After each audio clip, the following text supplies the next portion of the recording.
اعوذ باللہ من الشیطان الرجیم بسم اللہ الرحمن الرحیم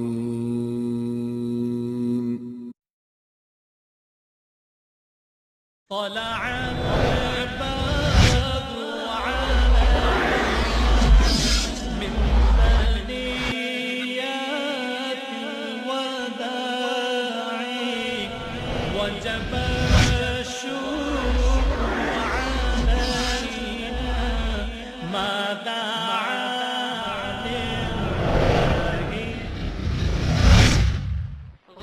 وہ اللہ عز و جل کی عبادت میں کسی کو شریک کیا جائے، اس کی ذات میں شریک کیا جائے، اس کی صفات میں کسی کو حصے دار بنایا جائے، یہ جرم اتنا بڑا ہے کہ اللہ نے اس کو حرام قرار دے دیا۔ غرباء ولغير الله لا نحمل جباه غرباء وارتضيناها شعارا في الحياة۔ اور میرے پیارے حبیب جناب محمد کریم صلی اللہ علیہ وسلم نے بتایا تھا ایک وقت آئے گا بدأ الاسلام غریبا فسيعود كما بدأ، ایک وقت آئے گا کہ اسلام جس طرح غربت سے شروع ہوا تھا غربت میں لوٹ کر رہے گا۔ فطوبى للغرباء،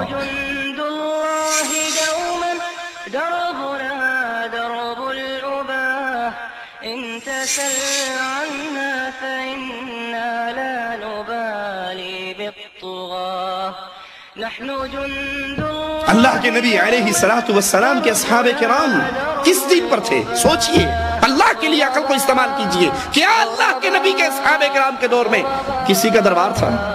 کوئی درگاہ تھی؟ کہیں عرس ہوتا تھا؟ کہیں لکیرانی سرکس لگتی تھی؟ کہیں میلے تھے؟ پکی قبریں تھی؟ قبروں کی پوجا تھی؟ تعویذ گنڈے لکھنے والے مولوی تھے؟ لن نبالي بالقيود بل سنمضي للخلود۔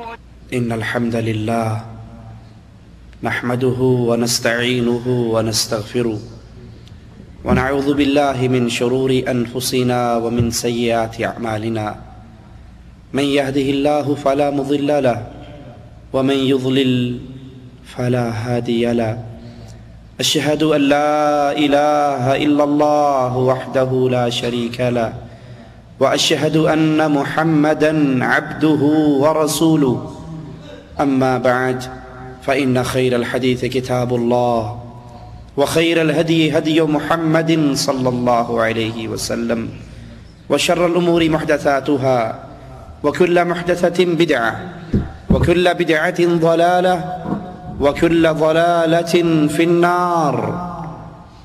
أعوذ بالله من الشيطان الرجيم، بسم الله الرحمن الرحيم، قل تعالوا أتل ما حرم ربكم عليكم ألا تشركوا به شيئا وبالوالدين إحسانا ولا تقتلوا أولادكم من إملاق نحن نرزقكم وإياهم ولا تقربوا الفواحش ما ظهر منها وما بطن ولا تقتلوا النفس التي حرم الله إلا بالحق ذلكم وصاكم به لعلكم تعقلون ولا تقربوا مال اليتيم إلا بالتي هي أحسن حتى يبلغ أشده وأوفوا الكيل والميزان بالقسط لا نكلف نفسا إلا وسعها وإذا قلتم فاعدلوا ولو كان ذا قربى وبعهد الله أوفوا ذلكم وصاكم به لعلكم تذكرون وأن هذا صراطي مستقيما فاتبعوه ولا تتبعوا السبل فتفرق بكم عن سبيله ذلكم وصاكم به لعلكم تتقون۔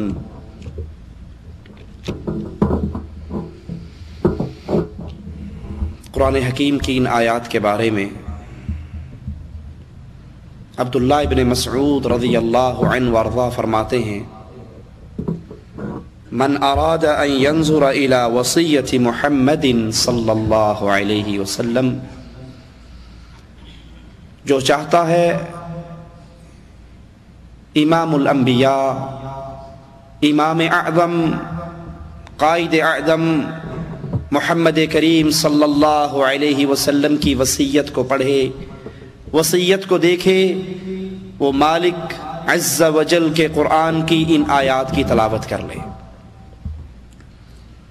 یہ 10 جامع وصیتیں ہیں جو مالک عز وجل نے آپ کی اور میری ہدایت کے لیے اپنے کلام میں اتاری ہیں۔ حدیث میں آتا ہے ابن مسعود رسول اللہ صلی اللہ علیہ وسلم سے سوال کرتے ہیں، اے اللہ کے نبی علیہ الصلاۃ والسلام، سب سے بڑا گناہ کیا ہے؟ اللہ کے نبی علیہ الصلاۃ والسلام فرماتے ہیں ان تجعل للہ ندا وہو خالقک، سب سے بڑا گناہ یہ ہے تو اللہ عز وجل کا شریک بنائے حالانکہ اسی اللہ نے تجھے پیدا کیا ہے۔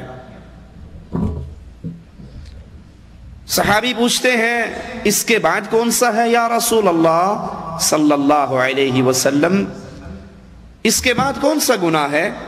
پیارے حبیب علیہ الصلاۃ والسلام فرماتے ہیں ان تقتل ولدک، تو اپنے بیٹے کو قتل کرے، اپنے بیٹے کو مار ڈالے اس ڈر میں کہ کل کو یہ میرے ساتھ ہی کھانا کھائے گا، یہ میرے کھانے میں سے حصہ مانگے گا، میرا رزق پہلے ہی تھوڑا ہے، میری تنخواہ پہلے ہی کم ہے، بچے زیادہ ہو جائیں گے، یہ حصہ مانگنا شروع کر دیں گے، تو اس ڈر کی وجہ سے اسے قتل کر دے، یہ بہت بڑا گناہ ہے۔ صحابی کہتے ہیں اس کے بعد کون سا گناہ ہے؟ رسول اللہ صلی اللہ علیہ وسلم فرماتے ہیں کہ تو اپنے پڑوسی کی بیوی سے زنا کرے، یہ بہت بڑا گناہ ہے۔ زنا ویسے ہی بہت بڑا گناہ ہے، لیکن جب یہ پڑوسی کی بیوی سے ہو تو اس کی شدت اور حدت اور بڑھ جاتی ہے۔ تو آئیے قرآن حکیم کی ان آیات پہ غور کریں۔ مالک عز و جل فرماتا ہے قل تعالوا، اے نبی ان سے کہو آؤ، اتلو ما حرم ربکم علیکم، میں تمہیں بتاؤں تمہارے اللہ نے تم پہ کن کن کاموں کو حرام کیا ہے، وہ کون کون سے اعمال ہیں جن کو اللہ عز و جل نے حرام قرار دے دیا ہے۔ اس میں سب سے پہلا عمل قرآن حکیم بتا رہا ہے اللہ تشرکو بہ شیئا۔ گناہ بہت ہیں کائنات میں، لیکن گناہوں میں سب سے بڑا گناہ مالک عز و جل کے ساتھ کسی اور کو شریک کرنا، وہ اللہ عز و جل کی عبادت میں کسی کو شریک کیا جائے، اس کی ذات میں شریک کیا جائے، اس کی صفات میں کسی کو حصے دار بنایا جائے۔ یہ جرم اتنا بڑا ہے کہ اللہ نے اس کو حرام قرار دے دیا، اور افسوس یہ جتنا بڑا گناہ ہے آج مسلمان کلمہ پڑھ کر اتنے ہی اس کے اندر گرفتار ہو چکے ہیں۔ یہ مسجدیں جو اللہ کا گھر ہیں، یہ مسجدیں جو اللہ کی وحدانیت کے آوازیں بلند کرنے کے لیے بنتی ہیں، آج انہی مسجدوں سے شرک کی دعوت پھیلتی ہے۔ مؤذن اذان سے پہلے کہتا ہے الصلاۃ والسلام علیک یا نور من نور اللہ، کہ محمد اللہ کے عز و جل کے بندے نہیں، اس کے نور کا ٹکڑا ہیں، اس کے نور کا حصہ ہیں، اس کے نور میں سے جدا ہوئے ہیں۔ یہ اللہ کی ذات کا شرک ہے جس کا آوازہ اس مسجد کے مینار سے بلند ہوتا ہے۔ مالک عز و جل نے حرام کیا اللہ کی عبادت میں کسی اور کو شامل کیا جائے۔ پکارنا اللہ کو اللہ کی عبادت ہے، الدعاء هو العبادہ، دعا ہی تو عبادت ہے، پکارنا ہی تو عبادت ہے۔ افسوس ان مسجدوں سے آج کلمہ پڑھنے والے، نماز پڑھنے والے غیر اللہ کو پکارتے ہیں۔ تقریر ہوتی ہے، نعرہ رسالت یا رسول اللہ کے نعرے نہیں لگتے، نعرہ حیدری یا علی کے نعرے نہیں لگتے، نعرہ غوثیہ یا غوث اعظم کے نعرے نہیں لگتے۔ یہ سب سے بڑا حرام عمل ہے، اللہ تشرکو بہ شیئا، کہ تم اللہ عز و جل کے ساتھ کسی اور کو شریک ٹھہراؤ۔ یہی جرم یہودیوں نے کیا، یہی جرم عیسائیوں نے کیا، سابقہ امتیں یہ جرم کر کے برباد ہو گئی۔ اور آج کڑوی بات ہے لیکن حق کڑوا ہوا کرتا ہے۔ یہ امت مسلمہ، یہ امت محمدیہ پوری دنیا کے خطے میں کونے کونے میں ذلیل ہو رہی ہے۔ اس کی ذلت کی ایک وجہ ہے کہ یہ اپنے رب کی عبادت میں غیروں کو شریک ٹھہراتی ہے۔ کوئی علاقہ دیکھ لو، کہیں ہندوؤں سے مار کھا رہے ہیں، کہیں یہودیوں سے مار کھا رہے ہیں، کہیں عیسائیوں سے مار کھا رہے ہیں، کہیں کوئی قوم ہمیں مار رہی ہے، کہیں کوئی قوم۔ ذلت کی وجہ کیا ہے؟ یہ نہیں کہ ہم تھوڑے ہیں، یہ نہیں کہ ہمارے پاس طاقت نہیں ہے، یہ نہیں کہ ہمارے پاس مال نہیں ہے۔ جتنے امیر مسلمان ہیں شاید ہی کوئی ہو۔ وجہ کیا ہے؟ سب کچھ ہوتے ہوئے امت مار کیوں کھا رہی ہے؟ کیونکہ امت اللہ کی عبادت میں غیروں کو شریک ٹھہراتی ہے۔ اور افسوس وہ یہ عمل شرک کے نام پہ نہیں کرتی، ایمان کے نام پہ کرتی ہے۔ شرک کو اصل اسلام سمجھ لیا گیا ہے۔ آج اگر کسی کو دعوت دو، یہ قبروں کی پوجا، یہ قبروں پہ سجدے، یہ مردوں کو پکارنا یہ حرام ہے، وہ کہتے ہیں یہ مجنون ہے، یہ وہابی ہے، یہ پاگل ہے۔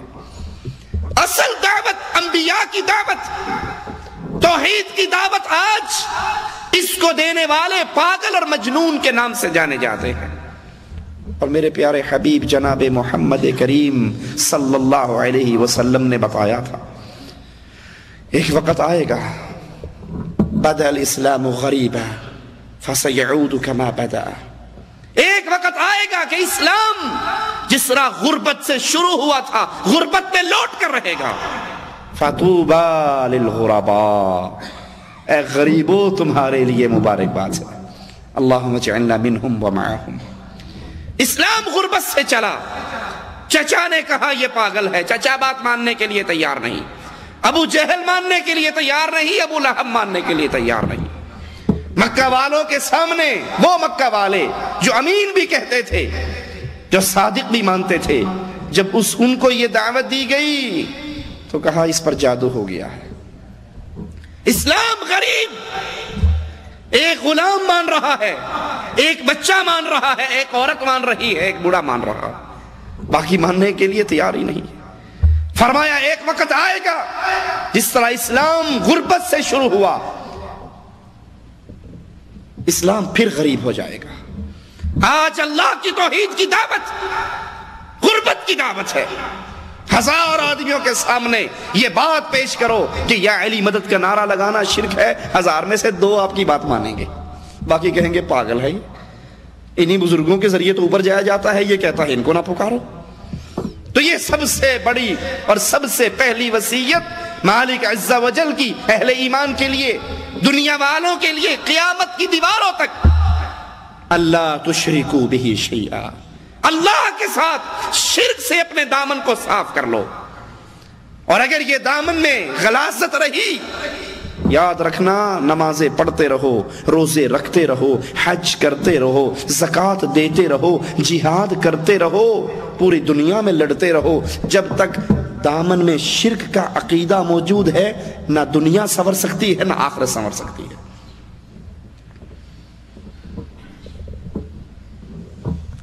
اور جب یہ توحید خالص ہو جاتی ہے، شرک نکل جاتا ہے، تو مالک کا اعلان ہے کم من فئۃ قلیلہ غلبت فئۃ کثیرہ، کتنے ہی تھوڑے تھوڑوں کو اٹھاتا ہوں اور زیادہ لوگوں پہ حاوی کر دیتا ہوں۔ وہ غلبہ نصیب کیسے ہوتا ہے؟ اللہ پر ایمان کی صورت میں، عقیدہ توحید کی صورت میں۔ تو سب سے پہلی دعوت کو یاد کیجئے، شرک کو سمجھیے۔ کتاب توحید کی دعوت میں ہر بھائی کو دوں گا، ہر بھائی شیخ الاسلام محمد بن عبد الوہاب نجدی رحمت اللہ علیہ کی کتاب توحید کو خریدے، اس کو پڑھے، اپنے گھر والوں کو پڑھائے۔ شرک شیطان اس کے ذریعے سب سے پہلا وار کرتا ہے۔ وہ بڑا عجیب مشہور لطیفہ ہے، کسی نے اینک اتاری اور راستے میں رکھ کر بیٹھ گیا. گزرنے والا گزرا, اس کے پاؤں کی ٹھوکر لگی, اینک ٹوٹ گئی. اس نے کہا یار غلطی ہوگی, معاف کرنا بھائی, تیری اینک میری پاؤں کی ٹھوکر سے ٹوٹی ہے.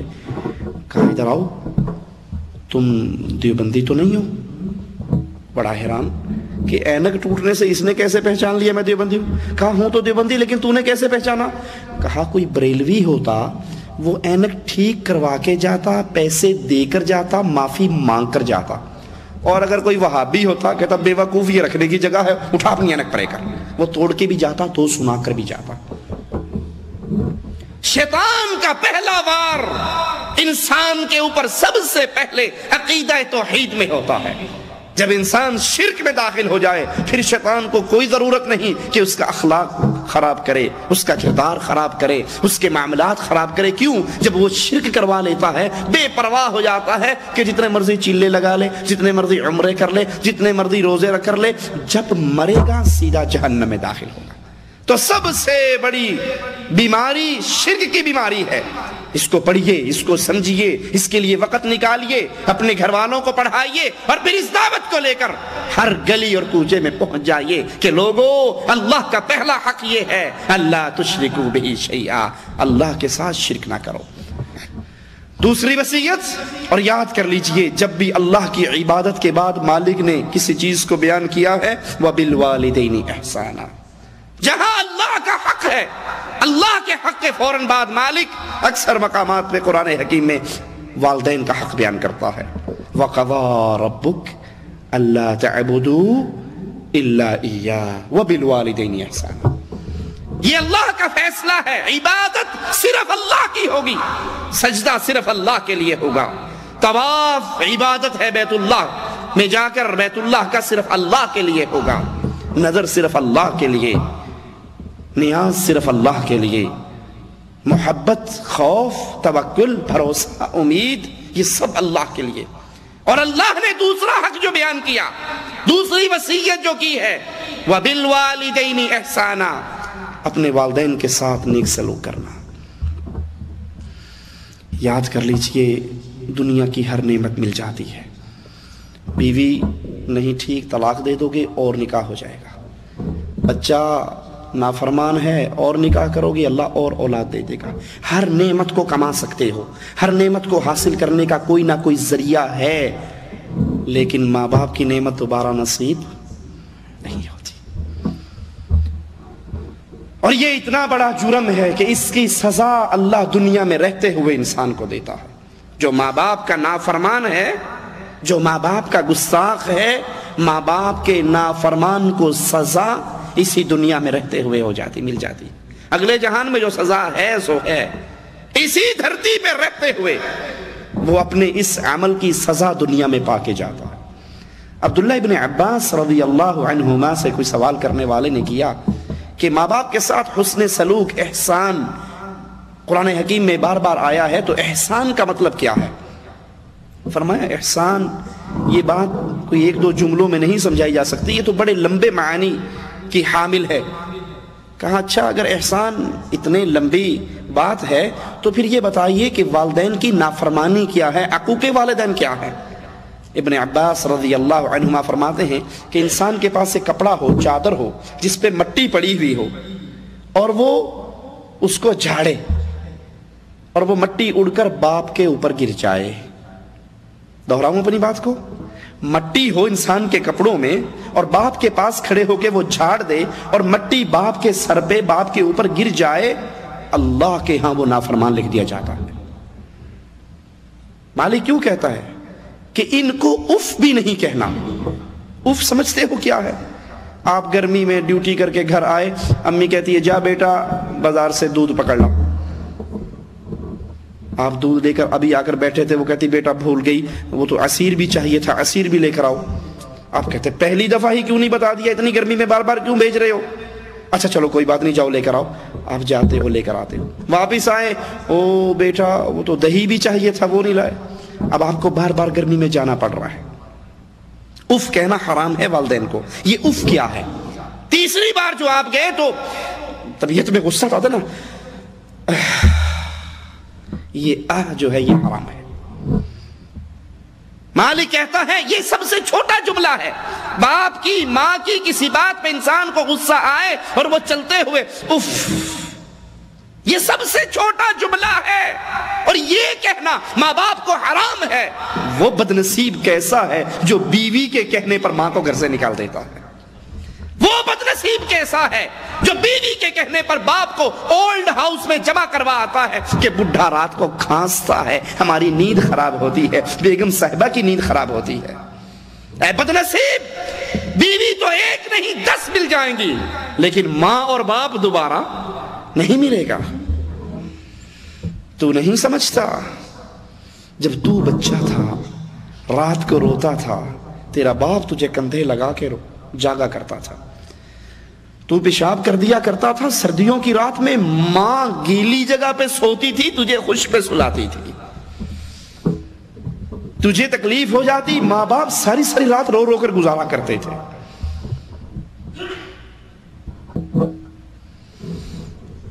یہ بیماری ہمارے معاشرے میں انگریز کے معاشرے کو دیکھ کر اتنی سرایت کر چکی ہے. ایدھی ہاؤس پاکستان میں کراچی میں بوڑھے ماں باپ سے بھرے ہوئے ہیں، اولڈ ہاؤس بن چکے ہیں. بیوی گھر میں آتی ہے، ماں باہر نکل جائے، بیٹا باہر نکل جاتا.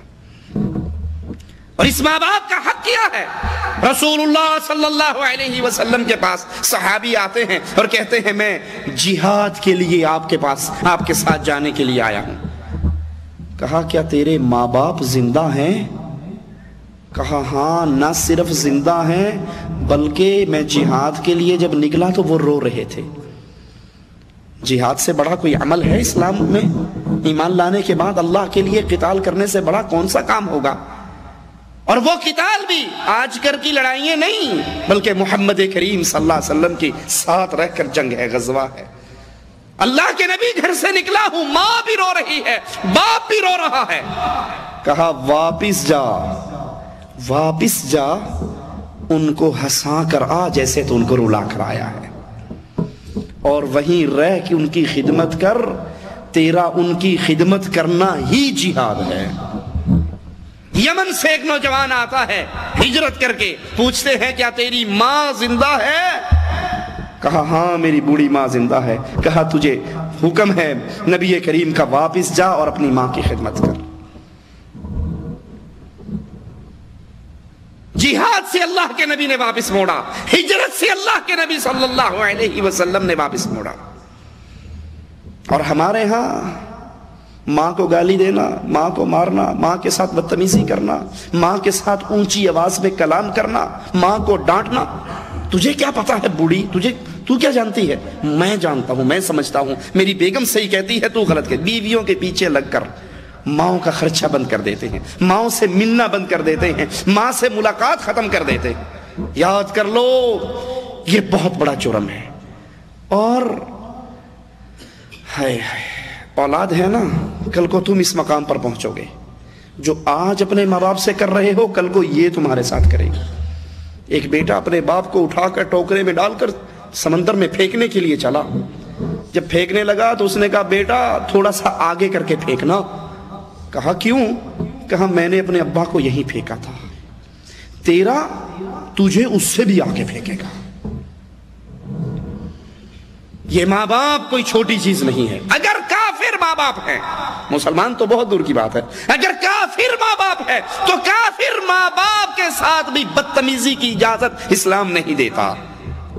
ابراہیم علیہ السلام کا بابا کافر نہ تھا تو کیا کہا اسے؟ جب اس نے کہا نکل جا میرے سامنے سے، میری آنکھوں سے دور ہو جا، بھاگ جا وگرنہ مار ڈالوں گا. تو اس نے کیا کہا؟ ساری باتیں سن کے، یا کافر، یا مشرک، یا طاغوت، یا ضال، کیا جملہ ہے؟ یا ابتی، ابا جان. وہ کہہ رہا ہے تو بھاگ جا، آنکھوں سے دور ہو جا، تجھے قتل کر ڈالوں گا، مار ڈالوں گا. اور وہ جواب میں کہہ رہے ہیں ابا جان میں آپ کے لیے ہدایت کی اور مغفرت کی اللہ سے دعا کرتا ہی رہوں گا. صرف ایک بات ہے کہ اگر ماں باپ اللہ کی نافرمانی کا حکم دیں، ان کا وہ حکم نہیں ماننا، شرک کی دعوتیں نہیں ماننی، اسلام کے خلاف کوئی عمل کہیں نہیں ماننا، کیونکہ سب سے بڑا حق اللہ کا حق ہے، لیکن اس کے ساتھ ساتھ ماں باپ کے ساتھ بدتمیزی، زبان درازی، اونچا بولنا، ان کو ڈانٹنا، ان پہ ہاتھ اٹھانا، یہ بربادی ہے۔ یہ بربادی ہے دنیا کے اندر بھی اور یہ بربادی ہے آخرت کے اندر بھی۔ سائل نے پوچھا تھا ماں باپ کا کیا حق ہے؟ ماں باپ کا کیا حق ہے؟ ماں باپ کا حق سن لیجئے، ایک جملے میں پوری کہانی سمٹ جاتی ہے۔ فرمایا ماں باپ تیرے لیے یا جنت ہیں یا جہنم ہے۔ یہ دولت چھٹ جائے تو پھر اس کا احساس ہوتا ہے، یہ باغ ڈھل جائے، ماں کی قدر پوچھنی ہے تو پوچھو جس کی مر گئی ہے، باپ کی قدر پوچھنی ہے اس یتیم سے پوچھو جس کے سر پہ عید والے دن ہاتھ رکھنے والا کوئی نہیں ہوتا۔ ماں باپ تیرے لیے جنت ہے یا ماں باپ تیرے لیے جہنم ہے؟ سائل پوچھتا ہے مجھ پہ سب سے بڑھ کر حق کس کا ہے؟ فرمایا تیری ماں کا۔ کہا پھر؟ کہا تیری ماں کا۔ کہا پھر؟ کہا تیری ماں کا۔ کہا پھر؟ کہا تیرے باپ کا۔ انسان جوں جوں بڑا ہوتا ہے حقوق بڑھ جاتے ہیں، لیکن یاد کر لیجئے ایک امام، اس کی والدہ فوت ہوئی تو بہت روئے۔ شاگردوں نے کہا اتنا کیوں روتے ہو؟ کہا ماں کے مرنے پر نہیں روتا، اس لیے رو رہا ہوں کہ جنت کا ایک دروازہ کھلا ہوا تھا آج بند ہو گیا۔ ماں کی خدمت کر کے جنت کا ایک دروازہ میرے لیے کھلا تھا، اس کے مر جانے سے آج وہ دروازہ بند ہو گیا ہے۔ ایک تابعی ساری رات اپنی والدہ کی ٹانگیں دباتے رہے، والدہ سے باتیں کرتے رہے، اور دوسرے ساری رات اس کا بھائی تہجد کی نماز پڑھتا رہا۔ سبحان اللہ۔ صبح ہوئی تو کہنے لگے میں نے ساری رات اپنی والدہ کی خدمت کی، ان کی ٹانگیں دبائی، میرے بھائی عمر نے ساری رات نماز اور تہجد میں گزاری، اگر یہ مجھے کہے نا کہ تو تہجد کی نماز کا ثواب تو لے لے اور ماں کی ٹانگیں دبانے خدمت کرنے کا ثواب مجھے دے دے تو اللہ کی قسم کبھی نہیں دوں گا۔ یہ ساری رات رکوع و سجود میں رہا، لیکن ماں کی خدمت کرنے کے اجر و ثواب کو میں اس کے اجر و ثواب سے کم نہیں بہتر سمجھتا۔ یہ ماں ہے، یہ باپ ہے جس کی دعائیں، حدیث میں آتا ہے باپ اولاد کے لیے دعا کرتا ہے تو اللہ بھی اس کو رد نہیں کرتا۔ وَبِالْوَالِدَيْنِ احسانا، دوسری وصیت کو یاد کر لو، ماں باپ کے ساتھ اچھا سلوک کرو، ماں باپ کے ساتھ محبت کا سلوک کرو، ہاتھ سے خدمت کرو، مال سے خدمت کرو، ان کو راضی رکھو، ان کے سامنے آواز بلند نہ کرو۔ وَلَا تَقْتُلُوا أَوْلَادَكُمْ مِنْ إِمْلَاقٍ، پیسے کے ڈر کی وجہ سے، مال کی کمی کی وجہ سے، رزق میں کمی کی ڈر کی وجہ سے اپنی اولاد کو قتل نہ کرو۔ ہمارے ہاں کیا چلتا ہے آج کل؟ بچے تو ہی اچھے۔ وزارت بہبود آبادی کا اشتہار ایک دفعہ دیکھنے کا موقع ملا تو اس میں اشتہار آیا، ایک طرف خرگوش ہے، اس کے کافی سارے بچے ہیں، اور ایک طرف انسان ہے، اس کا ایک بیٹا ایک بیٹی، دو ہیں بس۔ اب وہ سوال کرتا ہے خرگوش عقل مند ہے یا انسان؟ خرگوش جس کے لائن لگی ہوئی بچوں کی، اور انسان کے صرف دو ہیں۔ اب سائل سوال کرتا ہے خرگوش عقل مند ہے یا انسان؟ اب خود ہی جواب دیتے ہیں وہ کہ یقیناً انسان عقل مند ہے جو آبادی پہ کنٹرول کرتا ہے، بچے دو ہی اچھے، یہ خرگوش تو پاگل اور مجنون ہے جس کو تمیز ہی نہیں ہے، عقل ہی نہیں ہے، بے وقوف ہے، یہ بچوں کی لائن لگاتا جاتا ہے۔ یہ عقیدہ قرآن و حدیث کے خلاف ہے۔ مالک کیا کہتا ہے؟ وَلَا تَقْتُلُوا أَوْلَادَكُمْ، اپنی اولاد کو قتل نہ کرو، من املاق، ایک مربے سے پہلے 4 بندے کھاتے تھے، اگر بچے زیادہ ہو جائیں گے تو اب بھی یہی ذریعہ ہے تو کہاں سے کھائیں گے؟ نَحْنُ نَرْزُقُكُمْ وَإِيَّاهُمْ، تمہارا داتا بھی اللہ ہے اور ان سب کا داتا بھی۔ عقل سے بھی سوچو، بچہ دنیا میں آئے گا، اگر کھانے کے لیے ایک منہ رکھتا ہے تو کمانے کے 2 ہاتھ بھی تو رکھتا ہے۔ اگر کھانے کا ایک منہ ہے تو کمانے کے اس کے 2 ہاتھ بھی ہیں۔ کفار کی طرف دیکھ کر مسلمان بھی اس راستے پہ، ابا جی 4 بچے ہو گئے، اس کے بعد تو مولانا صاحب میں نے اپنی بیوی کا آپریشن کروا دیا، نس بندی کروا دی۔ کچھ ظالم نل بندی کروا دیتے ہیں، اپنا ہی آپریشن کروا دیتے ہیں۔ کیا تو نہیں سمجھتا اللہ کے قانون سے ٹکر لوگے؟ تو کہتا ہے 2-4 بچے ہو گئے، میری فیملی پوری ہوگی، 2 بیٹے 2 بیٹی ہے، اللہ ان 4 کو موت دے دے تو کیا کرے گا؟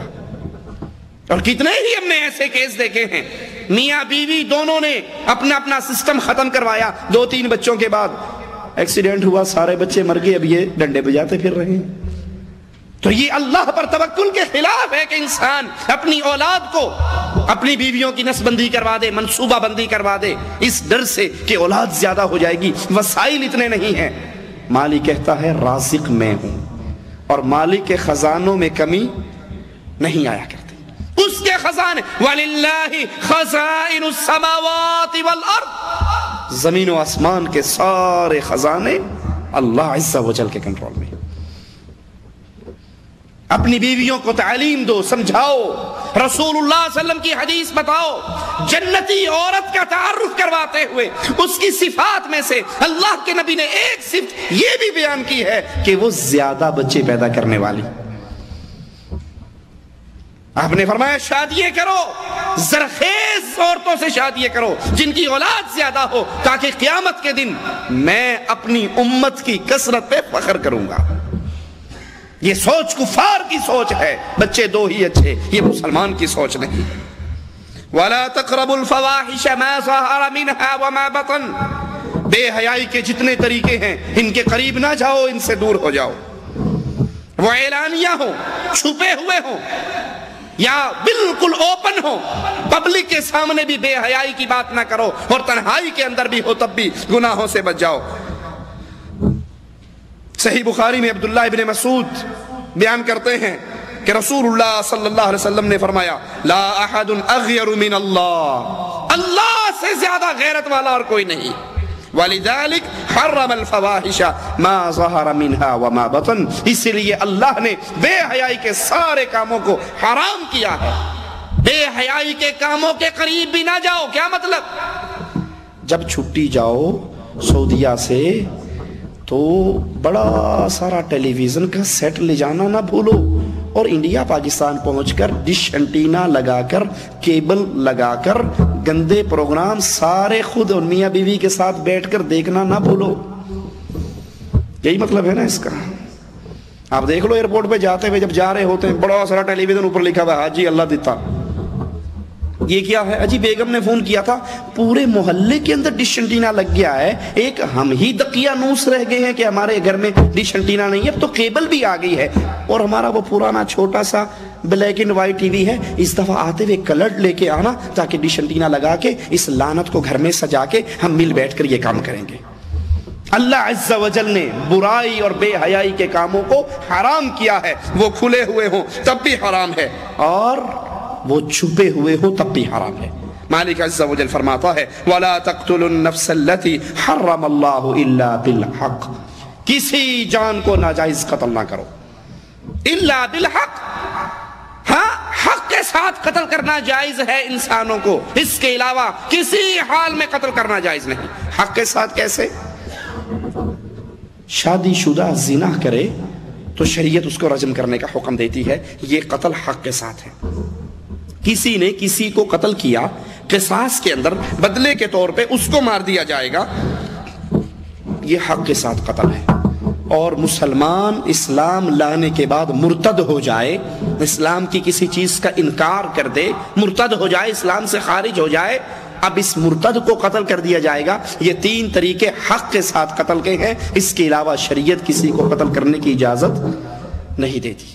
اور اسی لیے رسول اللہ صلی اللہ علیہ وسلم نے فرمایا قیامت کے قریب قتل کا فتنہ بڑھ جائے گا۔ رسول اللہ صلی اللہ علیہ وسلم نے فرمایا جو مسلمان لا الہ الا اللہ کی گواہی دے اس کا خون بہانا جائز نہیں سوائے 3 صورتوں کے، زانی ہو، قصاص میں مارا جائے، یا مرتد ہو جائے، اس کے علاوہ کوئی صورت میں مسلمان کو قتل کرنا جائز نہیں۔ ہمارے ہاں کیا ہوتا ہے؟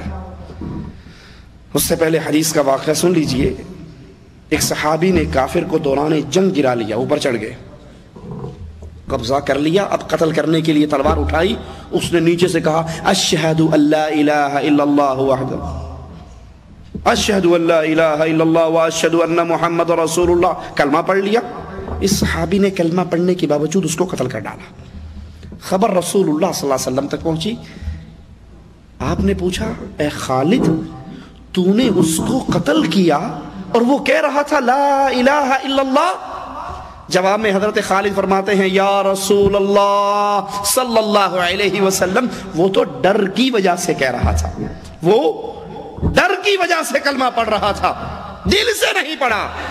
پیارے حبیب نے فرمایا کیا خالد تو نے اس کا دل چیر کے دیکھ لیا تھا کہ وہ ڈر کی وجہ سے پڑھ رہا ہے اور دل و جان سے نہیں پڑھ رہا؟ اے خالد تیرا کیا حال ہوگا قیامت کے دن جب وہ اپنا کلمہ اللہ کے دربار میں پیش کرے گا کہ اللہ میں کلمہ پڑھ رہا تھا اس کے باوجود مجھے مار دیا گیا، اپنے ہاتھوں کو اپنے سر پہ رکھ کر کہتے ہیں اللہ میں خالد کے اس عمل سے بری ہوں۔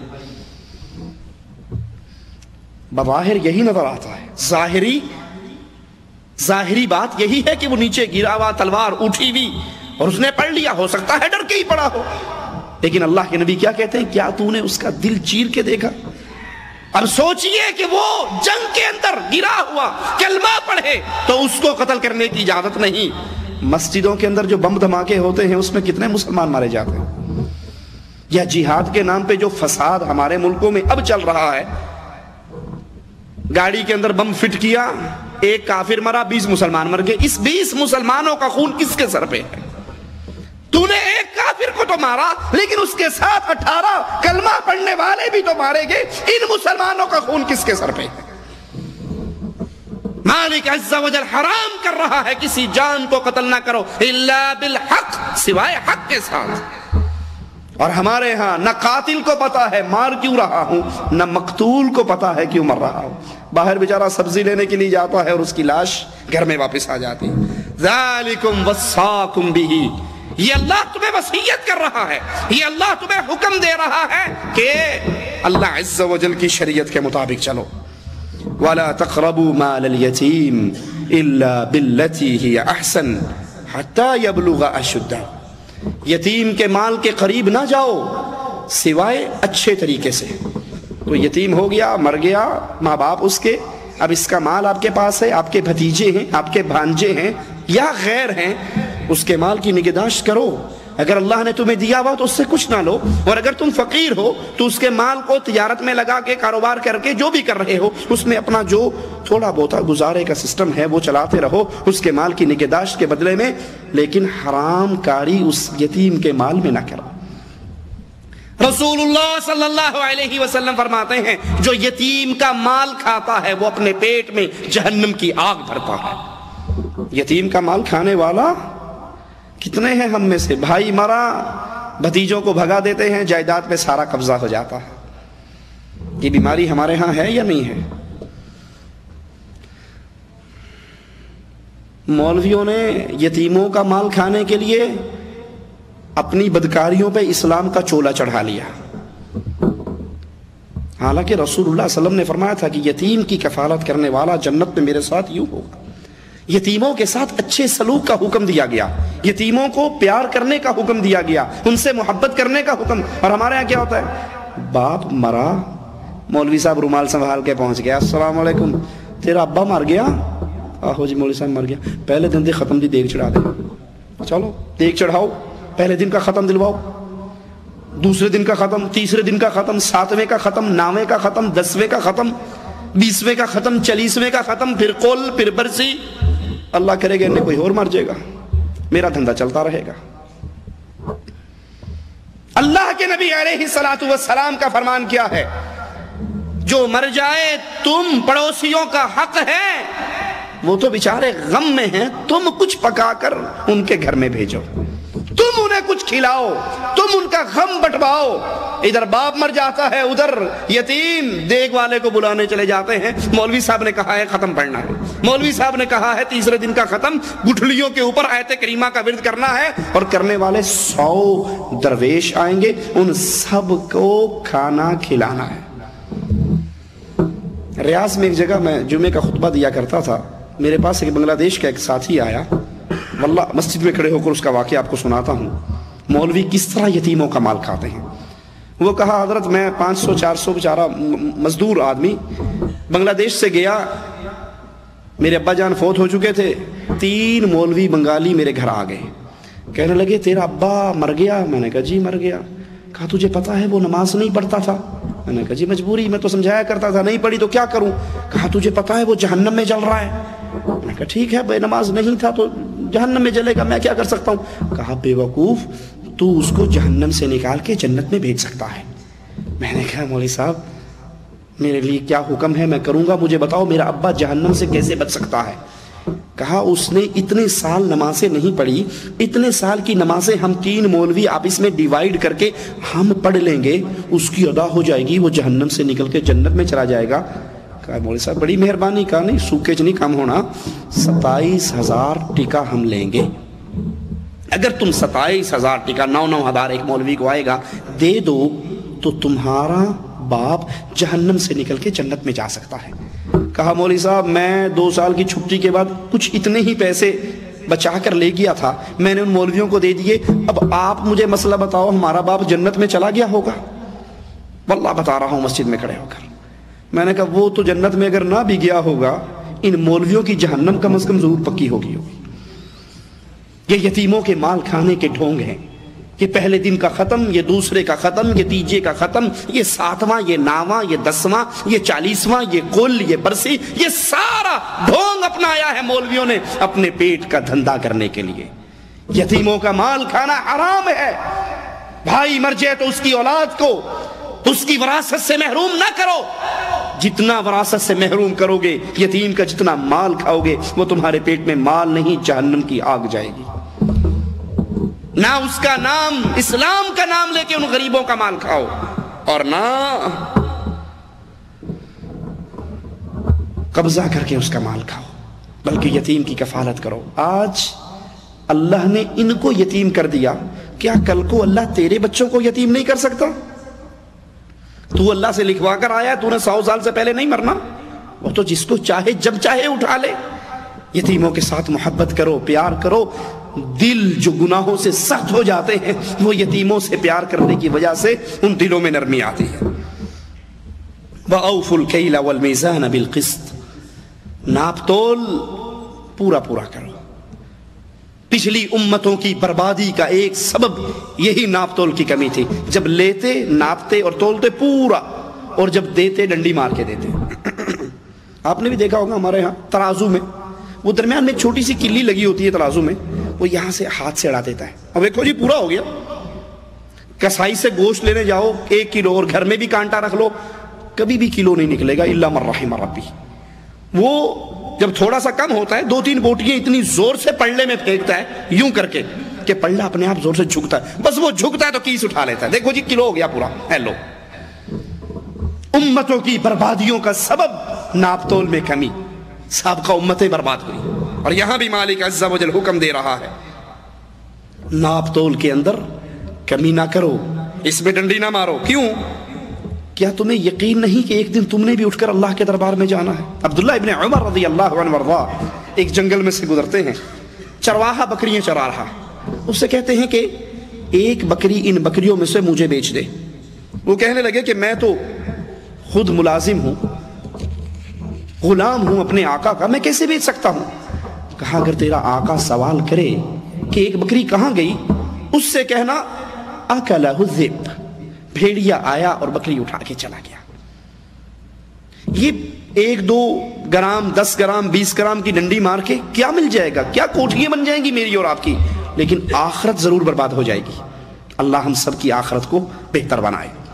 کہا تو اپنے آقا سے کہہ دینا بھیڑیا آیا بکری اٹھا کے لے گیا۔ وہ غلام ایمان سے اس کا دل بھرا ہوا تھا، جواب میں کہتا وَمَاذَا أَقُولُ لِلَّهِ، جب مجھے قیامت کے دن کھڑا کیا جائے گا تب میں اللہ کے دربار میں کیا جواب دوں گا؟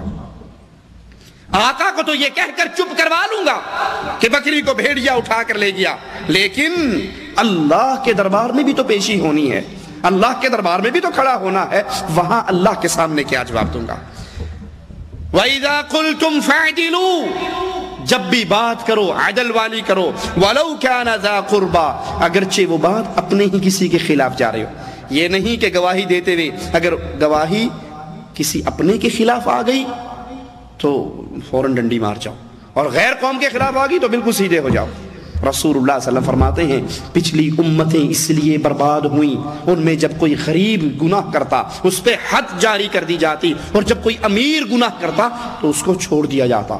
ایک کیس کے متعلق جب آپ کے پاس فیصلہ آیا، آپ نے فرمایا اللہ کی قسم اگر آج بنت محمد فاطمہ بھی چوری کرتی میں اس کے ہاتھ کو بھی کاٹ ڈالتا۔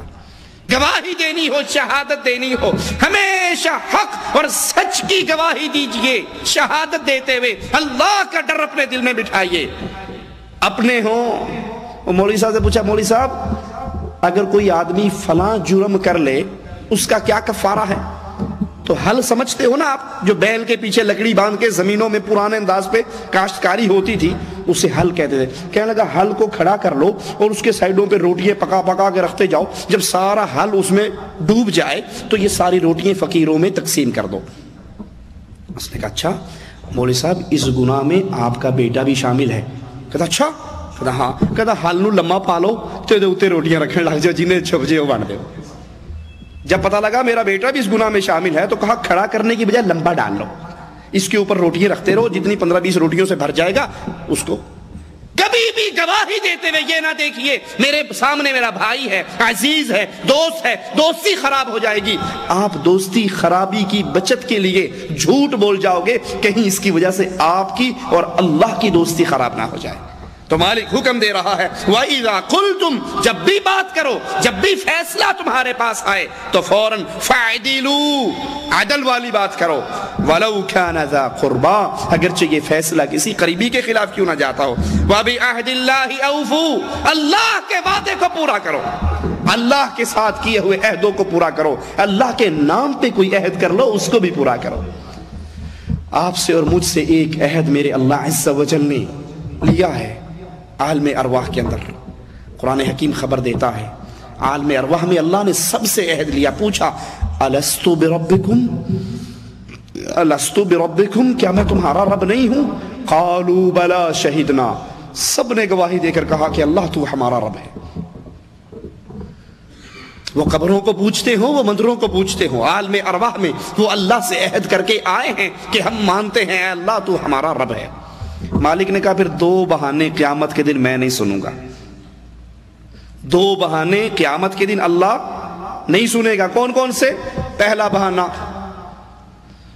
انا کنا عن ھذا غافلین، انا کنا عن ھذا غافلین، ہمیں تو پتہ ہی نہیں لگا اللہ دین کا، قرآن پڑھ ہی نہیں سکے، حدیث کو دیکھ ہی نہیں سکے، ترجمہ غور ہی نہیں کیا، ہم تو اس دین سے غافل رہے، صبح ڈیوٹی پہ جاتے تھے، رات کو آتے تھے، تھکے ٹوٹے گر کے سو جاتے تھے، اللہ ہم دین سے غافل رہے، ہمیں سزا نہ دے۔ کیا خیال ہے ہم میں سے کتنوں کا یہ بہانہ ہے کہ ہمیں ٹائم ہی نہیں ملتا؟ ایک نماز جو ہم دن میں 5 مرتبہ پڑھتے ہیں، میں اپنے نفس سے پوچھوں، آپ اپنے دل سے پوچھئے، ہم میں سے کتنے ہیں جنہوں نے اپنی آنکھوں سے صحیح بخاری صحیح مسلم کھول کر رسول اللہ کی نماز کا طریقہ، کتنے ہیں؟ اللہ جزائے خیر دے مملکت سعودی عربیہ کے حکمرانوں اور ذمہ داران کو، قرآن حکیم مجمع ملک فہد سے ہر زبان میں نکل چکا، اردو میں ہے، بنگلہ دیش میں ہے، کشمیری میں ہے، ہر زبان پشتو میں ہے۔ اب بھی کوئی یہ کہے کہ ہمیں موقع نہیں ملا، ہمیں ٹائم نہیں ملا، تو کیا یہ بہانہ اللہ کے سامنے چلے گا ہمارا؟ دوسری بات وجدنا علیہ آباءنا، ہمارا جرم کیا ہے؟ ہمیں جو ہمارے ماں باپ نے سکھایا، جو ان کو کرتے دیکھا وہی ہم نے کیا۔ اللہ کہتا ہے یہ 2 بہانے قیامت کے دن قبول نہیں ہوں گے۔ کیا خیال ہے ہماری بربادی میں یہی 2 باتیں ہیں؟ یا تو مجھے اور آپ کو دین سمجھنے کا ٹائم نہیں ہے، دین سیکھنے کا ٹائم نہیں ہے، اور اگر ہے تو پھر کہتے ہیں جی مولوی صاحب کیا کریں، ہمارے تو دادا ابا 11ویں دیتے آتے تھے، کیسے انکار کر دیں؟ یہ جو شرک بدعات ہو رہی ہیں یہ ہمارے ابا حضور کرتے آ رہے تھے، ہمارے بڑوں نے یہ کیا، اگر نہ کریں گے تو لوگ کہہ دیں گے یہ ماں باپ کا گستاخ ہے۔ میں مثال دے کے بات آگے چلاتا ہوں، کسی کا ابا موچی ہو، جوتے پر پالش کرتا ہو، اور اس کا بیٹا پڑھ لکھ کے ڈاکٹر بن جائے، دنیا میں کبھی کوئی اس کو تانا دے گا تیرا ابا موچی تھا تو ڈاکٹر کیوں بن گیا؟ کوئی تانا دے گا؟ اللہ کے لیے سوچو. کسی کے باپ کے پاس گدھا گاڑی تھی، گدھا ریڑی تھی، وہ اس پہ مزدوری کرتا تھا اور اس نے پیٹ پالا اپنے بچوں کا اپنا اور بچوں کو پڑھا لکھا کر اب بیٹا اس کا پروفیسر بن گیا. تو کیا خیال ہے کوئی اس کو تانا دے گا تیرا ابا کھوتی ریڑھی چلاتا سی تو پروفیسر سیٹ تے بیٹھا ہے؟ کوئی تانا دے گا اسے کہ تیرا ابا تو گدھا گاڑی چلاتا تھا تو یونیورسٹی میں کیوں بیٹھا ہے؟ اگر کوئی تانا دے بھی صحیح تو وہ کیا کہے گا؟ بے وقوف، میرے ابے نے پڑھا نہیں تھا، میرے ابا جی غریب تھے، ان کا باپ ان کو پڑھا نہیں سکا، بے علمی کی وجہ سے وہ موچی بنے یا گدھا بان بنے، گدھا ریڑھی چلانے والے بنے. میں پڑھ لکھ گیا ہوں، اس لیے میں نے روزی روٹی کمانے کا یہ راستہ اپنایا ہے. دنیا میں کوئی کسی کو تانا نہیں دیتا، اور جہاں معاملہ دین کا آتا ہے تیرا ابا تے کم کردا سی تو کیوں نہیں کردا؟ دین کے اندر دین اور اسلام کی بات آتی ہے تو فوراً ماں باپ کے دین کو پیش کر دیتے ہیں. ماں باپ نے یہ نہیں کیا. ہم جتنے سعودیہ میں آئے ہیں کیا ہمارے سب کے ماں باپ سعودیہ میں آئے تھے؟ پھر پوچھو بھئی تیرا ابا تے پاسپورٹ بھی نہیں بنوایا سی تو اتنے کیوں آیا پھردا؟ یہ بہانہ شیطان کی طرف سے گڑا ہوا بہانہ ہے. اللہ کے عہد کو پورا کیجئے، اور اللہ کا عہد الستو بربکم، کیا میں تمہارا رب نہیں ہوں؟ سب نے مانا تھا اللہ تو ہمارا رب ہے. کہا دو باتیں نہ پیش کرنا قیامت کے دن. ایک بات ہم اس سے غافل تھے، دوسری بات بڑوں کے پیچھے چلے تھے. ذالکم وصاکم بہ لعلکم تذکرون، تم نصیحت پکڑو اس لیے تمہیں اللہ عز و جل یہ وصیت کرتا ہے. وَأَنَّ هَذَا صِرَاطِي مُسْتَقِيمًا فَاتَّبِعُوهُ وَلَا تَتَّبِعُوا السُّبُلَ، اور یہ راستہ میرا سیدھا راستہ ہے. وَأَنَّ هَذَا صِرَاطِي مُسْتَقِيمًا، رسول اللہ صلی اللہ علیہ وسلم نے ایک سیدھی لائن لگائی، حدیث میں آتا ہے سیدھی لائن لگائی، پھر اس کے سائیڈوں پر لائنیں لگائی، اور سیدھی لائن لگا کر کیا کہا؟ ہذا صراطی مستقیما، محمد کریم صلی اللہ علیہ وسلم کا راستہ یہ سیدھا راستہ ہے. فاتبعوہ، تم اس راستے پر چلو.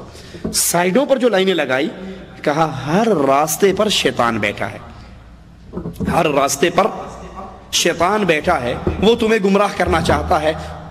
ان دائیں بائیں کے راستوں پر نہ چلنا. میں اللہ کے لیے آپ سے ایک سوال کرتا ہوں، شیطان اگر اوریجنل شکل میں شیطان کے روپ میں آ کر دعوت دے تو کیا خیال ہے کوئی اس کی بات مانے گا؟ بولو. شیطان کے روپ میں آ کر کے میرے پیچھے لگ جا تو گیا گزرا گندا انسان، بے دین انسان بھی اس کی بات نہیں تسلیم. تو شیطان ہے، بے ایمان، تیرے پیچھے کون لگے گا؟ پھر شیطان کس روپ میں آتا ہے؟ بولو. مولوی کے روپ میں، شیخ کے روپ میں، پیر کے روپ میں، مرشد کے روپ میں، حاجی کے روپ میں. بڑا سارا امامہ ہے کندھے پہ، اس کے سارا کچھ ہے، اور بالکل نیک صوفی شریف بن کے کہتا ہے آجا چلیے. خود بھی جہنم میں جاتا ہے، اس کو بھی جہنم میں لے کر جاتا ہے. اللہ کے نبی نے فرمایا وَأَنَّ هَذَا صِرَاطِي مُسْتَقِيمًا، یہ سیدھا راستہ جنت کی طرف جانے والا یہ محمد کریم صلی اللہ علیہ وسلم کا راستہ ہے، اس کے اوپر چلو. نبی نے فرمایا یہودیوں کے 71 فرقے بنے، عیسائیوں کے 72 بنے، میری امت کے 73 بنیں گے. کلہم فی النار، سب جہنم کے اندر جائیں گے سوائے ایک جماعت کے. صحابہ فوراً پوچھتے ہیں من ہم یا رسول اللہ صلی اللہ علیہ وسلم، وہ ایک کون سی جماعت ہے، وہ کون سا گروہ ہے جو جنت میں جائے گا؟ فرمایا ما انا علیہ واصحابی اليوم، آج میں اور میرے صحابہ جس دین پر ہیں، جو اس منہج پر، اس دین پر، اس راستے پر رہے گا وہ جنت میں جائے گا، اور جو محمد اور اس کے صحابہ کے راستے کی مخالفت کرے گا وہ جہنم میں جائے گا. اللہ کے لیے پوچھتا ہوں صحابہ کیا تھے؟ دیوبندی تھے، بریلوی تھے، سنی تھے، نقشبندی تھے، چشتی تھے، قادری تھے، رضوی تھے، نوری تھے، سہر وردی تھے، وردی تھے، بغیر وردی تھے، کیا تھے؟ کیا صحابہ محمدی نہیں تھے؟ کیا حکم محمد آنے پر صحابہ اپنی گردنوں کو جھکا نہیں دیا کرتے تھے؟ عبداللہ ابن عمر فرماتے ہیں ایک مرتبہ رسول اللہ صلی اللہ علیہ وسلم نے مجھے کہا کیا ہی بہتر ہوتا حکم نہیں دیا نبی نے، مشورتاً بات کی، کیا ہی بہتر ہوتا ہم یہ دروازہ مسجد نبوی کا عورتوں کے لیے چھوڑ دیتے۔ عبداللہ ابن عمر فرماتے ہیں مرتے دم تک دوبارہ میں اس دروازے سے کبھی داخل نہیں ہوا۔ اللہ کے نبی جمعہ پڑھا رہے، ایک شخص کھڑا ہوتا ہے، آپ کہتے ہیں بیٹھ جاؤ، دوسرے صحابی مسجد کے دروازے پر ہیں، وہیں بیٹھ جاتے ہیں۔ کہا تجھے تو نہیں کہا بیٹھنے کو، کہا میرے کان میں آپ کی آواز آئی تھی بیٹھ جاؤ، میں کھڑا کس منہ سے رہ جاؤں۔ وَأَنَّ هَذَا صِرَاطِي مُسْتَقِيمًا، سیدھا راستہ محمد الرسول اللہ کا راستہ ہے صلی اللہ علیہ وسلم۔ اور وہ سیدھا راستہ کیا ہے؟ کتاب اللہ، ایک ہاتھ میں قرآن کو تھامیے، دوسرے ہاتھ میں سنت مصطفیٰ کو تھامیے۔ جو اس کو تھام لیتا ہے وہ محمدی راستے پہ چلا ہے، اور جو اس کو چھوڑ کر دائیں بائیں گھومتا پھرتا ہے اس کے ہاتھ سے محمدی راستہ گم ہو گیا۔ اللہ کے نبی علیہ السلام کے اصحاب کرام کس دین پر تھے؟ سوچئے، اللہ کے لیے عقل کو استعمال کیجئے۔ کیا اللہ کے نبی کے اصحاب کرام کے دور میں کسی کا دربار تھا؟ کوئی درگاہ تھی؟ کہیں عرس ہوتا تھا؟ کہیں لکیرانی سرکس لگتی تھی؟ کہیں میلے تھے؟ پکی قبریں تھی؟ قبروں کی پوجا تھی؟ تعویذ گنڈے لکھنے والے مولوی تھے؟ اللہ کے لیے اپنی عقل سے سوال کیجئے، اللہ کے نبی کے دور میں وہ اسلام کون سا تھا، اور آج ہمارے دور کے اندر وہ اسلام کون سا ہے؟ جو اسلام رسول اللہ کے دور میں تھا وہ صحیح اسلام ہے۔ ہر نئی چیز اچھی ہوتی ہے، ہر نئی چیز اچھی ہوتی ہے، لیکن اسلام جتنا پرانا ہوگا اتنا اچھا ہوگا۔ ہر نئی چیز اچھی ہو سکتی ہے، لیکن اسلام جتنا پرانا لوگے اتنا اچھا ہوگا۔ جس اسلام پر ابو بکر چل کے صدیق اکبر بنے، جس اسلام پر عمر چل کر فاروق اعظم بنے، اس اسلام کو تھام لیجئے۔ اس اسلام میں کیا تھا؟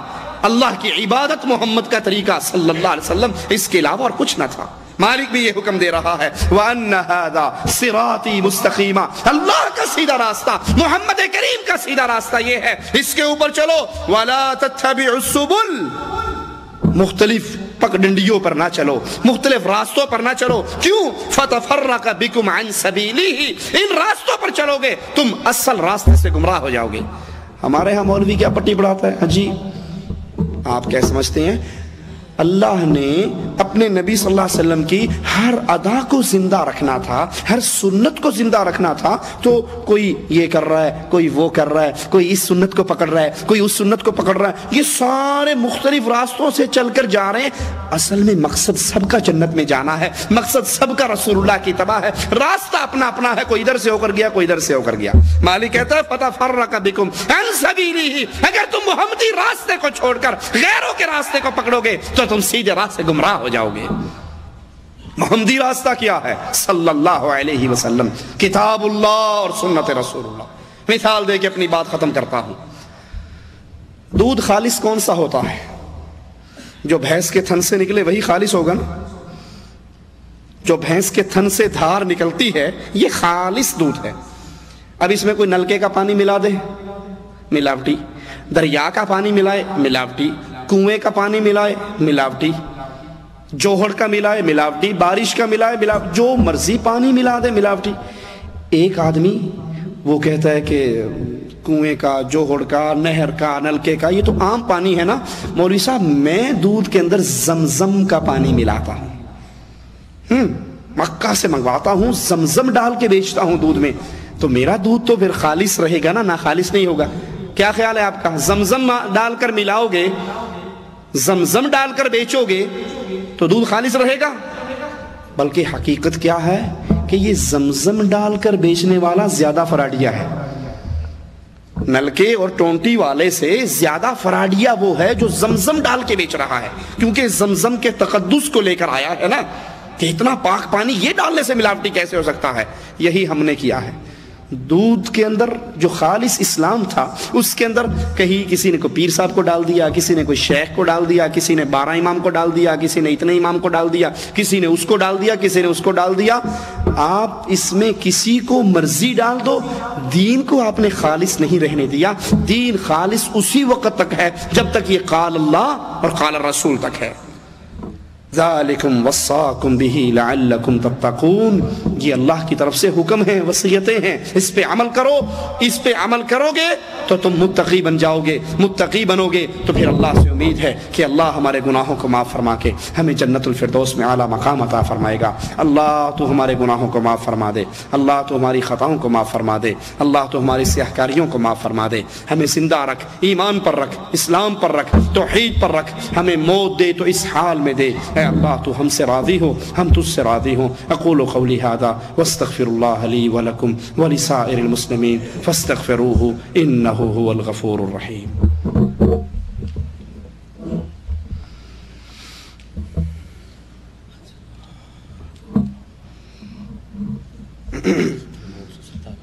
بچوں کی اچھی تربیت کرنے کے لیے وقفہ کرنا جائز ہے ناجائز ہے؟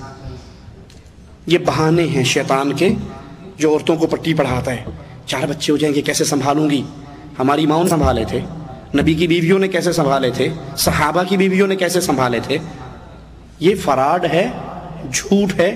ہاں کوئی عورت اتنی بیمار ہو کہ ڈاکٹر یہ رپورٹ دے دیں کہ اگر مزید اس کا یہ سلسلہ جاری رہا تو پھر اس عورت کے مرنے کا ڈر ہے، ٹھیک ہے، اس طرح کی بیماری کسی کو لاحق ہو تو وہ ایک الگ ماجرا ہے۔ باقی تربیت کا ڈرامہ، زیادہ ہونے کا ڈرامہ، یہ سب بہانے اور ڈرامے ہیں۔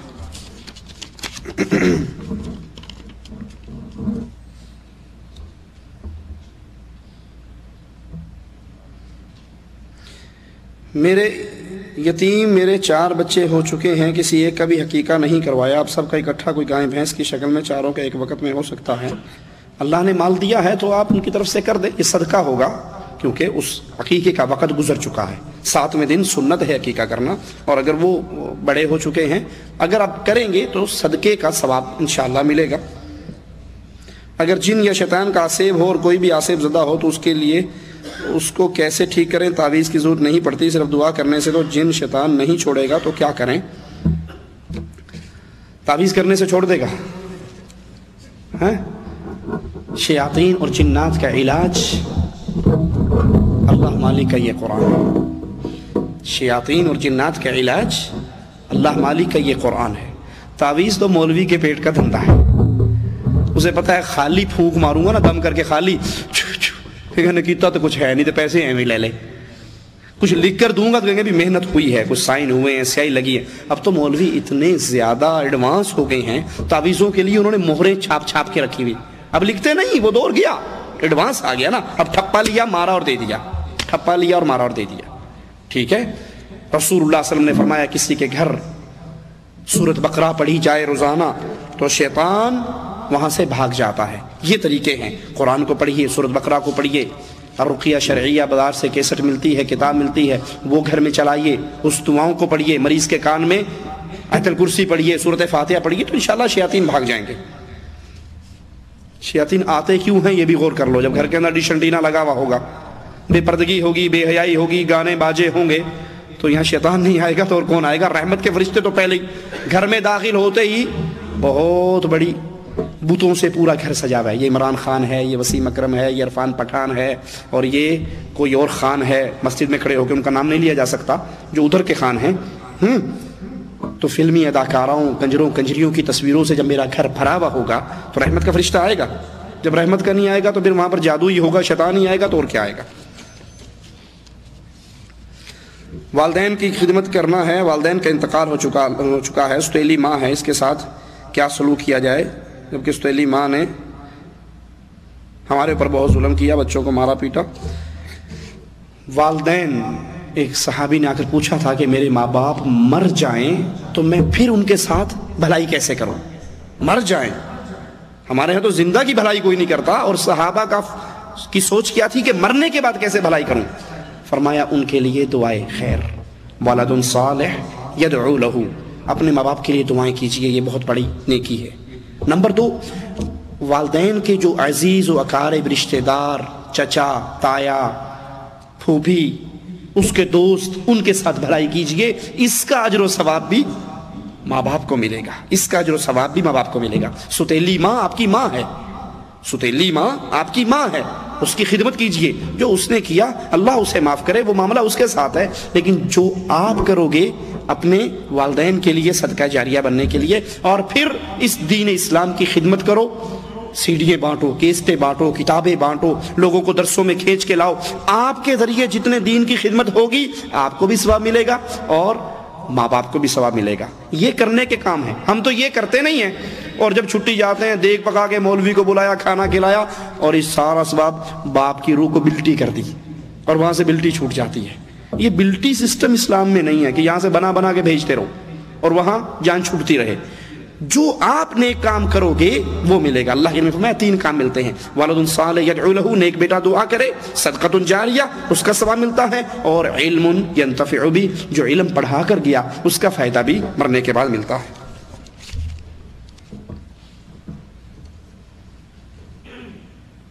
کیا بچہ 2 سال کا ہونے سے پہلے اس کا دودھ چھڑایا جا سکتا ہے؟ میاں بیوی راضی ہوں مل کر اس کا دودھ چھڑوانا چاہیں تو کوئی حرج نہیں. والد سے بات نہ کرنے والے کے لیے کیا حکم ہے؟ انا للہ و انا الیہ راجعون. اور کیا کہہ سکتے ہیں؟ جو اپنے باپ سے بات نہیں کرتا، اپنے باپ کا ادب نہیں کرتا، اس سے ناراض رہتا ہے، اس کی گستاخی کرتا ہے، اس کے لیے ایک بہت بڑا دروازہ خوش قسمتی کا بند ہے، بدبختی کا کھلا ہوا ہے. یہ باپ اس کے لیے جنت ہے، یہ باپ اس کے لیے جہنم ہے. اگر ناراضگی باپ سے، اور ناراضگی شرعی عذر کی بنیاد پر بھی ایسی ناراضگی نہیں ہو سکتی کہ آپ اس کی گستاخی کرو. صرف اس کی شریعت کے خلاف حکم کو ماننا نہیں ہے، لیکن اس سے بائیکاٹ کرنا، بول چال چھوڑنا، لڑائی جھگڑا کرنا، گالی گلوچ کرنا، یہ مسلمان کا طریقہ نہیں ہے. اگر وہ اللہ کے نبی کی امتی ہے، کلمہ پڑھتا ہے اللہ کے نبی کا، تو اس مسئلے کے اندر بھی اپنا آئیڈیل رسول اللہ صلی اللہ علیہ وسلم کی احادیث کو بنائے.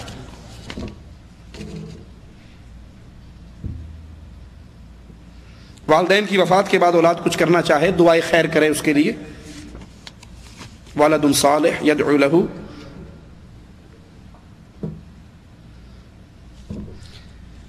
یا کوئی بھی آپ اس والد رحمت اللہ علیہ ہو گئے، اللہ کے پاس چلے گی، اللہ ان پہ رحمتیں کرے، ان کا مال بچا ہوا ہے، اس مال کو اللہ کے راستے میں لگائیے، ٹھیک ہے، ان کی طرف سے کوئی مدرسہ، کوئی مسجد، کوئی صدقہ جاریہ، یہ صورت ہے.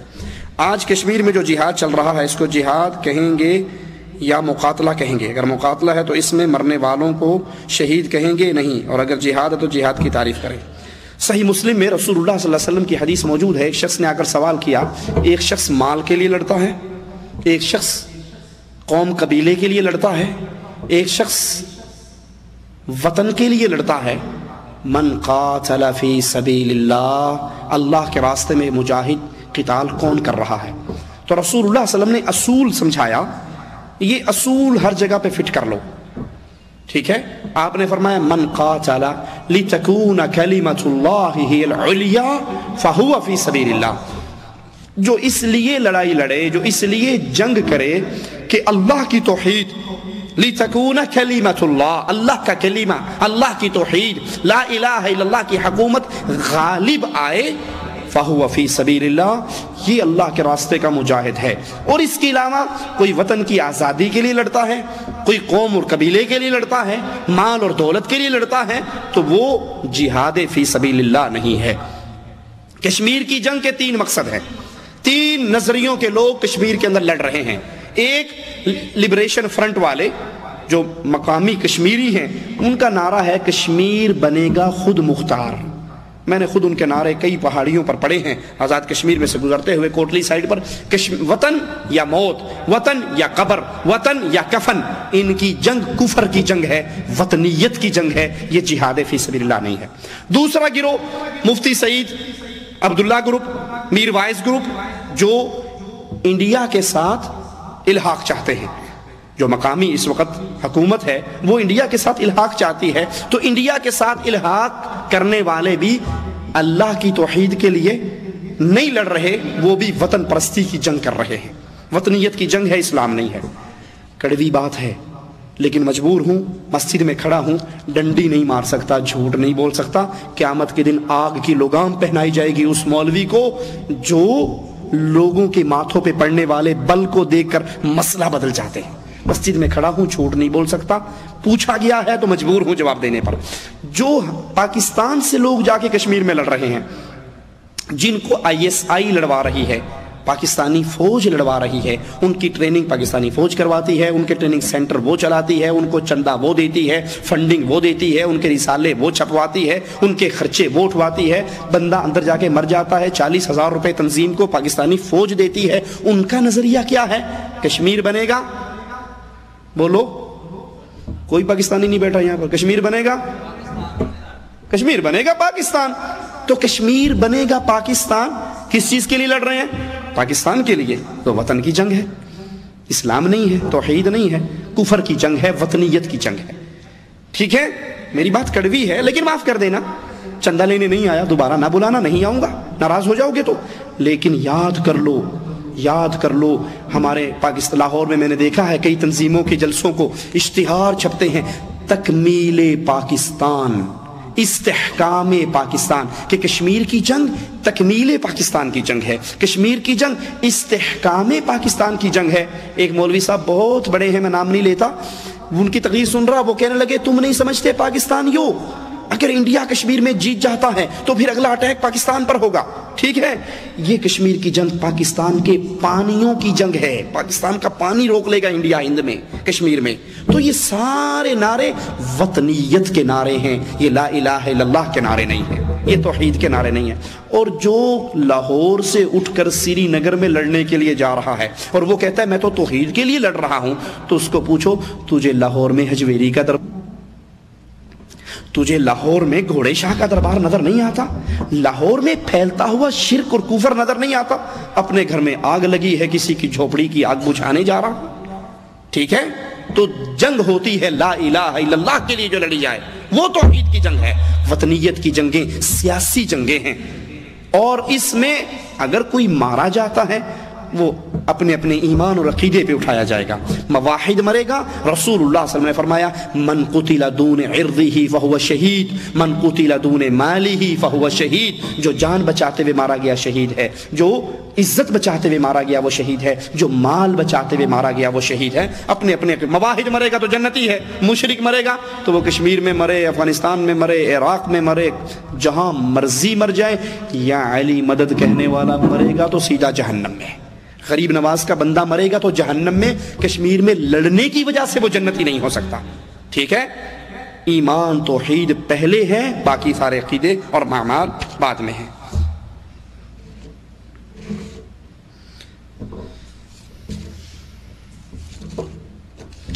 یہ بھائی سفید کاغذ کیوں بھیج رہے ہیں؟ میں لکھ کے سوال آپ کو دوں کیا؟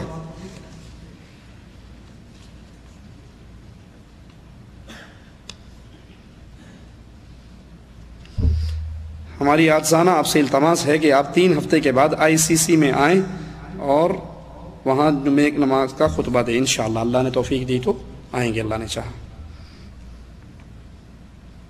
ہمارے ملک ہند میں بہت سی مسجدیں ہیں جہاں شافعی مسئلے پر نماز پڑھتے ہیں، وہاں فجر کی نماز میں دعائے قنوت پڑھتے ہیں، کیا فجر کی نماز میں دعائے قنوت پڑھنا جائز ہے؟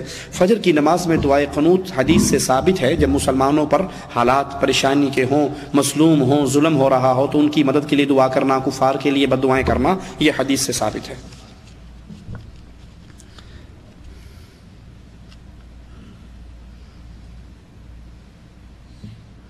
ایک آدمی داڑھی کٹاتا ہے، میں نے کہا یہ غلط کرتے ہو، داڑھی چھوڑ دو۔ اس نے کہا میری مجبوری ہے کیونکہ میں خود حجام ہوں، لمبی داڑھی رکھ کر کیسے یہ کام کروں گا؟ تو بھائی وہ جو کام کر رہا ہے وہی حرام ہے۔ حجام کا کام، نائی کا کام، اگر وہ سر کے بال کاٹنے کے ساتھ ساتھ داڑھی شیو کرتا ہے، اس کا رزق حرام ہے۔ اپنے اس گناہ کے کاروبار سے توبہ کرے اور داڑھی کاٹنے سے بھی توبہ کرے۔ تصوف اور احسان میں کیا فرق ہے؟ احسان اللہ کی ایسے عبادت کی جائے کہ جیسے بندہ اللہ کو دیکھ رہا ہے۔ فَإِن لَمْ تَكُنْ تَرَاهُ فَإِنَّهُ يَرَاكَ۔ ایمان کا یہ درجہ نہ مل سکے تو پھر کم از کم یہ خیال رکھے کہ اللہ تو مجھے دیکھ رہا ہے، اللہ تو مجھے دیکھ رہا ہے۔ تصوف کفر کا نظریہ ہے، تصوف کفر کا نظریہ ہے۔ صوفیاء کرام انہوں نے جو عقائد ہمارے بر صغیر میں اور عرب میں پھیلائے ہیں، وہ عقائد اسلام سے یوں ٹکراتے ہیں۔ تصوف کہتے ہیں خالق اور مخلوق کے فرق کو ختم کر دینے کا نام. ہر چیز ہی وہ ہے، وحدت الوجود ہو، وحدت الشہود ہو، حلول ہو، یہ سارے عقیدے کفری عقیدے ہیں. تصوف کے بانی مبانی ابن عربی کا ایک شعر سنا کر بات آگے ختم کرتا ہوں. وہ کہا کرتا تھا العبد رب والرب عبد یا لیت شعری من المکلف ان قلت عبد فذاک رب او قلت رب انی یکلف. بندہ خدا ہے، خدا بندہ ہے. بندہ خدا ہے، خدا بندہ ہے. مجھے نہیں پتا شریعت کس کے لیے آئی ہے. اگر کہیں شریعت بندے کے لیے آئی ہے، بندہ تو خدا ہے. اور اگر کہیں شریعت خدا کے لیے آئی ہے تو خدا کو نماز روزے کی کیا حاجت ہے. مولوی زکریا صاحب فضائل صدقات میں لکھتے ہیں اے اللہ جو تو ہے وہ میں ہوں، جو میں ہوں وہ تو ہے. یہ تصوف ہے، یہ کفر کا عقیدہ ہے. امداد اللہ مہاجر مکی شمائم امدادیہ میں لکھتے ہیں بندہ وجود ظاہری سے پہلے خدا تھا اور بندہ ہی خدا ظاہر ہے. اشرف علی تھانوی امداد المشتاق میں لکھتے ہیں کہ ظاہر عبد ہے، باطن حق. ظاہر بندہ ہے، حقیقت میں اللہ ہے. ٹھیک ہے. بابا فرید کہتا ہے چاچڑ وانگ مدینہ ڈسے کوٹ مٹھن بیت اللہ. ظاہر دے وچ پیر فریدون، باطن دے وچ اللہ. بظاہر بابا فرید، اندر اللہ ہے. تو یہ کفر کے عقیدے ہیں. یہ تصوف اسلام کا نظریہ نہیں ہے. جو لوگ 11ویں شریف کا ختم دلواتے ہیں، نبی کو زندہ مانتے ہیں، تعویذ بھی کرواتے ہیں، اور وہ لوگ کہتے ہیں کہ نبی ہمیں خواب میں ملتے ہیں، کیا یہ صحیح ہے؟ خواب میں مل بھی جائے، خواب تو چھوڑو، زندگی میں بھی ان کو نبی مل جائے تب بھی ان کو ملنے کا فائدہ.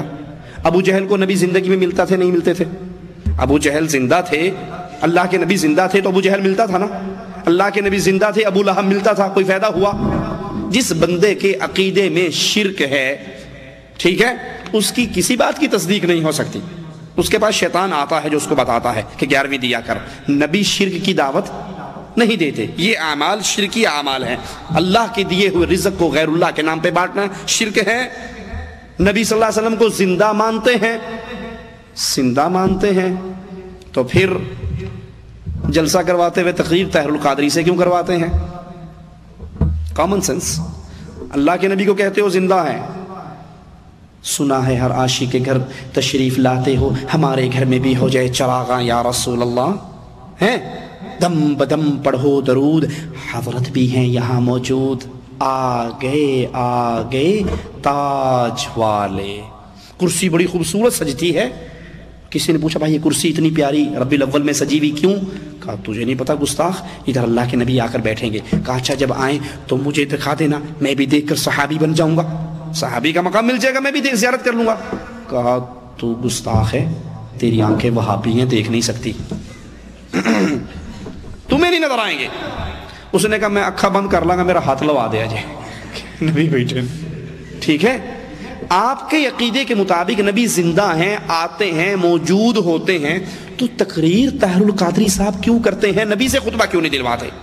اب میں آپ کو مثال دے کے سمجھاتا ہوں. میرے شیخ اگر یہاں پہ آ جائیں، میرے شیخ، میرے استاد جن سے میں نے پڑھا، وہ یہاں پر آئیں تو کیا خیال ہے ممبر چھوڑ دوں گا نا؟ میں ان سے درس دلواؤں گا. ابو بکر صدیق رضی اللہ عنہ وارضاہ جماعت کروا رہے. اللہ کے نبی ایک قافلے کی ملاقات کے لیے گئے ہوئے تھے، آئے، نماز میں شریک ہو گئے.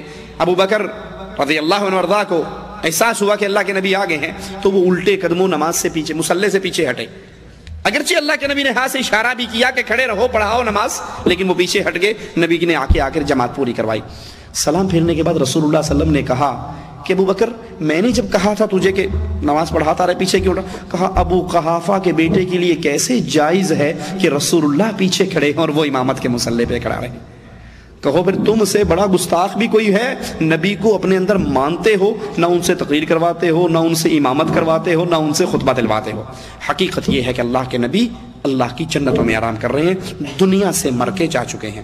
اور تعویذ گنڈے کے بارے میں اللہ کے نبی کا فرمان ہے من تعلق تمیمۃ فقد اشرک. جس نے تمیمہ تعویذ لٹکایا اس نے شرک کیا. سبحانک اللہم وبحمدک اشہد ان لا الہ الا انت استغفرک واتوب الیک.